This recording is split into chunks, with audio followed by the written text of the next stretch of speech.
Welcome to our product selection videos, where we help you find the right tools for the job. This video covers the different types of bristles. Viken has a wide range of bristle options for various purposes to meet your needs across all of our product lines. The bristle range includes short, long, split, soft, medium, hard, very hard, mixed, heat-resistant, and angle cut. Soft bristles are longer and thinner than other types. They are ideal for sweeping dry, fine particles like flour and sugar. You will typically find soft bristles used in Viken's bench brushes, pastry brushes, and brooms. Medium bristles are suitable for wet and dry applications, and they're great for sweeping larger food particles such as peelings and food scraps. These brushes are often used in Viken products like brooms, hand brushes, cleaning brushes, and tube brushes.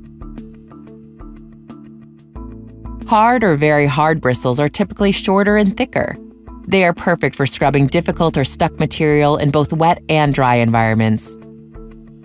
These bristles are used in products like Viken scrubbing hand brushes, detail brushes, deck scrubs, and brooms. Soft/split bristles are soft bristles with split ends. The split bristle fibers hold more water and cleaning agent to achieve a maximum washing effect. The most common use for this bristle type is in Viken's washing brushes. Thanks for watching our overview of Viken bristle types. And as always, if you have additional product questions, please visit our website, viken.com, or contact our customer service team.